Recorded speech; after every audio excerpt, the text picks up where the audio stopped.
মেয়েরা সব সময় বাস্তবের কাছে অসহায়, কখনো তার পরিবারের কাছে, কখনো তার স্বপ্নের কাছে, কখনো ইচ্ছের কাছে, আবার কখনো তার ভালোবাসার কাছে। একটা মেয়ে তার জীবনের প্রত্যেকটা সময় অন্যের জন্য বেঁচে থাকে। জন্মের পর বাবা মার জন্য, বিয়ের পর স্বামীর জন্য, সন্তান হবার পর সন্তানের জন্য। তার জীবনের কোনো চাওয়া পাওয়া থাকে না, যেটা থাকে তা হলো সবাইকে নিয়ে বেঁচে থাকার স্বপ্ন। মেয়েরা পারে না তার ইচ্ছা মতো চলতে, পারে না তার ছোট ছোট স্বপ্নগুলো পূরণ করতে, পারে না কাউকে ভালোবেসে সুখে থাকতে।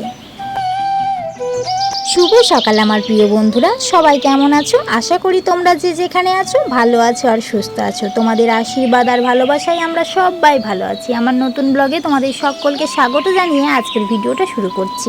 আশা করছি তোমাদের খুব ভালো লাগবে, তাই পুরো ভিডিওটা দেখার অনুরোধ রইল। সকাল সকাল ঘুম থেকে উঠে কাজ আরম্ভ করে দিয়েছি, আর কদিন ধরেই বৃষ্টি হচ্ছিল, তাই ঘরদুয়ারের অবস্থা খুব একটা ভালো নয়। তাই ভাবলাম আজকে ঘরদুয়ারগুলো নিকিয়ে নিই, তাই দেরি না করে কাজে লেগে পড়েছি। আর ছোট বাপির শরীরটা ভালো নয়, খুব কান্না করছিল। তোমাদের দাদাভাই নিয়ে ঘুরে বেড়াচ্ছে, ওকে না একটু ডাক্তারখানা নিয়ে যেতে হবে মনে হচ্ছে, কারণ ওর খুব সর্দি হয়েছে, কদিন বৃষ্টিতে ঠান্ডা লেগে গেছে।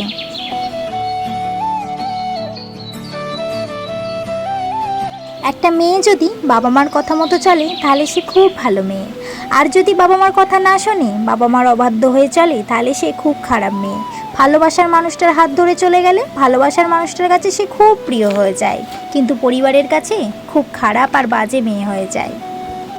আবার যদি তার ভালোবাসার মানুষটার কাছে না গিয়ে তার পরিবারের কথা মতো চলে, তাহলে সে ভালোবাসার মানুষটার কাছে বেঈমান আর স্বার্থপর হয়ে যায়। তোমরা যারা আমার প্রতিদিন ভিডিও দেখো, লাইক কমেন্ট শেয়ার করো, তোমাদের সকলকেই আমার তরফ থেকে অনেক অনেক ভালোবাসা। তোমরা এইভাবেই আমার পাশে থেকো, তাহলেই আমি এগিয়ে যেতে পারবো। আজও আমি তোমাদের কমেন্টের রিপ্লাই দেব, যেগুলো আমার খুব ভালো লেগেছে। সাথীপাল একটা সুন্দর কমেন্ট করেছে, দিদি ভাই তোমার ভিডিওগুলো খুব সুন্দর, তোমার জন্য ভালোবাসা রইল। থ্যাংক ইউ দিদি ভাই একটা সুন্দর কমেন্ট করার জন্য। তোমাদের এই সুন্দর সুন্দর কমেন্টগুলো পড়তে আমার খুব ভালো লাগে। দুয়ারটা নিকোনো হয়ে গেছে। সকালের বাসি কাজকর্ম করে দুটো মুড়ি খেয়ে বাবুকে নিয়ে ডাক্তার দেখাতে বেরিয়ে পড়লাম। আমাদের এখান থেকে ডাক্তারখানাটা অনেকটাই দূরে, যেতে বেলা হয়ে যাবে, রান্না বান্না করে গেলে হবে না। তাই তোমাদের দাদাভাই বাড়িতে রয়েছে, ওকে বলেছি রান্না বান্নাটা তুমি করে রাখবে।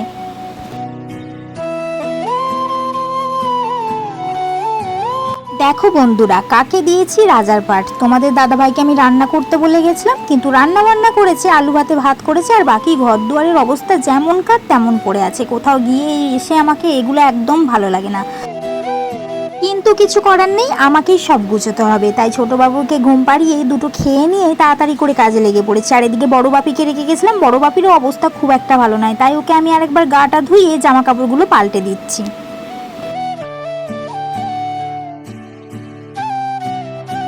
শুধুমাত্র একটা মেয়েই জানে এই সমাজে চলতে হলে তাকে কত বাস্তবতার সাথে যুদ্ধ করতে হয়। মেয়ে মানে কিছু করার আগে হাজার হাজার বার চিন্তা করতে হয়, এই সমাজ তাকে কি বলবে, এই সমাজ তাকে কোন চোখে দেখবে। আমি একটা মেয়ে, কিন্তু এই মেয়ে নামক শব্দটির অর্থ কি জানো? তোমাদের জানা আছে? যদি জানা থাকে অবশ্যই কমেন্ট করবে। আমার মনে হয় কি জানো তো, এই মেয়ে নামক শব্দটির অর্থ এক একজনের কাছে এক এক রকম। কারো কাছে প্রতারক, কারো কাছে বিশ্বাসঘাতক, আবার কারো কাছে স্বার্থপর। সত্যি কি একটা মেয়ে স্বার্থপর, প্রতারক, বিশ্বাসঘাতক? আসলে মেয়েরা স্বার্থপর, প্রতারক, বিশ্বাসঘাতক কিছুই না। মেয়েরা যদি সত্যিই প্রতারক হতো, তাহলে কোনো সন্তানই পৃথিবীর মুখ দেখতো না। আর একটা কমেন্টের রিপ্লাই না দিয়ে আমি থাকতে পারলাম না। সুস্মিতা ব্লগ থেকে কমেন্ট করেছে, বড় বাপি খুব সুন্দর কথা বলে দিদি ভাই, তুমি প্রত্যেক দিন বড় বাপিকে একটু দেখিও। থ্যাংক ইউ দিদি ভাই এত সুন্দর একটা কমেন্ট করার জন্য। আমি প্রতিদিন কিন্তু আমার বড় বাপি আর ছোট বাপিকে অবশ্যই দেখাবো।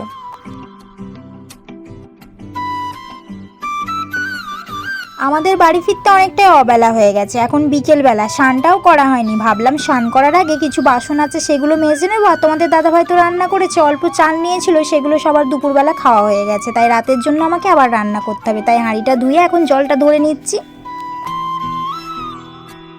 অনেকেই আছে খুব সহজেই এটা বলে দেয় যে বেঈমান, বিশ্বাসঘাতক, স্বার্থপর নাকি মেয়েরাই হয়, কিন্তু এই বেঈমান, বিশ্বাসঘাতক, স্বার্থপর আসল কারণটা কেউ যাচাই করে দেখে না। একটা মেয়ের জীবন শুধুমাত্র নামেই তার জীবন হয়, কারণ জীবনের শুরু থেকে শেষ পর্যন্ত অন্যের ইশারায় চলতে হয়। ছেলেরা একটু কষ্ট পেলেই তার কষ্টের কথা অন্যের সাথে শেয়ার করে, আবার মদ খায়, নেশা করে এটা বোঝানোর জন্য যে সে অনেক কষ্ট পেয়েছে।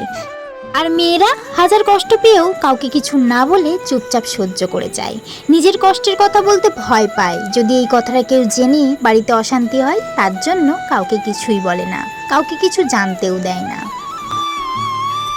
কিছুদিন আগেই কুমড়ো গাছটা বসিয়েছি, আর দেখো এখন একটা বড় কুমড়ো হয়েছে। তোমাদের দাদাভাইকে তাই বললাম কুমড়োটা পেরে ফেলো, রাত্রে রান্না হবে। জানো তো খুব ভালো লাগে যখন নিজের লাগানো গাছে ফলন হয়। আর তোমাদের দাদাভাই এখন বড় বাপিকে একটু ভয় দেখাচ্ছে।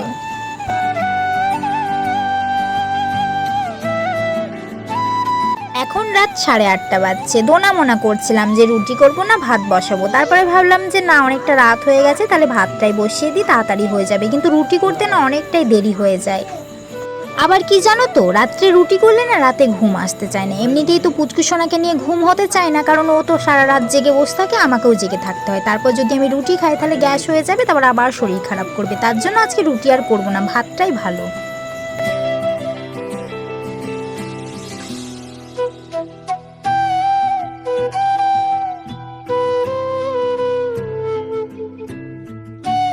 তোমাদের দাদাভাই সকালবেলায় মাংস নিয়ে এসে ভেজে রেখে দিয়েছিল, রান্না করতে পারেনি, তাই রাত্রে রান্না করে ফেলেছি। এখন আমরা সবাই মিলে ভাত খেতে বসেছি। আজকের ভিডিওটা এই পর্যন্ত। ভিডিওটা ভালো লাগলে লাইক কমেন্ট করতে একদম ভুলবে না। দেখা হবে একটা নতুন ব্লগে, ততক্ষণ সবাই ভালো থাকবে আর সুস্থ থাকবে। টাটা বন্ধুরা।